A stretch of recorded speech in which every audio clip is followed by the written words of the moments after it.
Like, what advice do you have for the younger generation? Yeah, so I wouldn't say this goes with like any regrets that I have. I haven't got to that point in my life to reflect back on that because it hasn't been taken away from me yet. And I kind of touched on it earlier when we were talking about it. Like, have fun. I didn't realize that at such a young age, again, naive I was, and it was just like another day, or like you took it for granted, like, oh, another weekend of going to play baseball. Like, it was extremely fun, and at the end of the day, like, yeah, we're all competitors, we want to win, but like, it's that point, like, when your life and it turns into a job, and you start struggling at your job because you're not going to be lights out at sports your whole life. Like, you guys know, you're going to go up and down this roller coaster.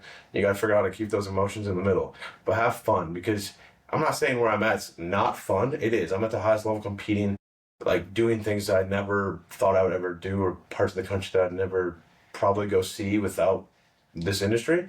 But like the fun aspect, I didn't realize how, as a little kid, like it was just like, it was fun. Like, I don't want to say it's not fun anymore, but enjoy it and have fun with it, because I look back on it and I'm like, God, like what I would do to like be 16 again with all my buddies, staying in a hotel room, or like we'd all get in a car, like somebody's Tahoe. Exactly. Yeah. Like, for example, like I would say, like one of my biggest memories was we played a summer ball tournament in Escanaba every year. So from here it was like 6-7 hours. We would get 12 passenger vans. It'd be like one parent and then like one or two parents in the front seat, and then we'd have like 9 of us deep in the back seat, just like nine boys. Like, yeah, it turned like in 7-hour car ride. It turned into wrestling matches at some point. Like, bro. It was fun. Like, oh, we don't do that now. It's like, it's a job. Like, yeah.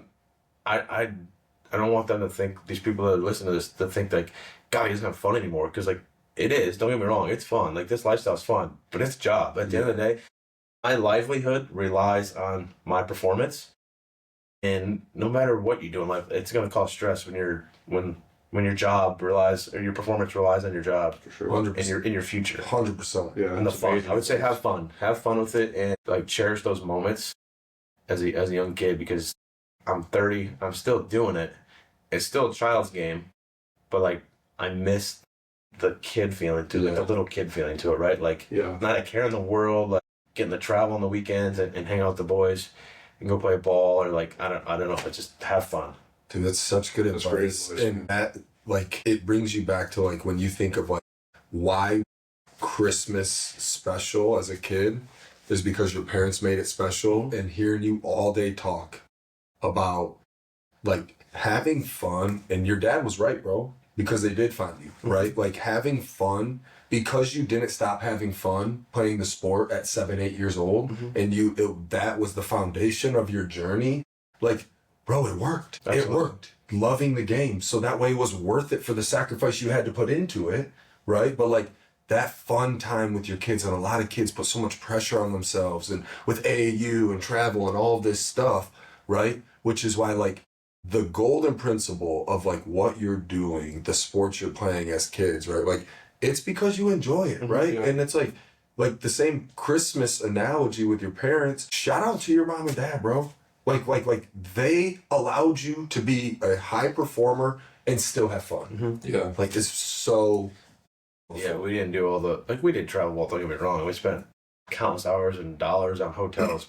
Kind of like what you just said, like, you get caught up in this, the internet, I guess, is the one thing, and you see, like, you have to, as a basketball player, you gotta have this many points, or as a baseball player, you gotta have this many hits, or your batting average has to be this, or you gotta have so many sacks in football, or so many yards and as a running back. It's like, no, you don't. If you have fun with it and you just compete, at the end of the day, like, your athletic ability and your preparation, I guess, to that point is what's going to get you there. Like, you are what you are at the end of the day. Like, yeah, you can get better, you can train to get better and better yourself. When it comes down to your craft, like, you're not going to go from a very low athlete to an extremely high athlete overnight, or just because your mom and dad paid for you to go play in this elite tournament. Like, for sure, it comes back to you and the work ethic and the competition, and like, to me, like, the fun. Like, if you're having fun, you're probably doing pretty well, right? You're probably performing well, like how you want to. But I feel like at that age,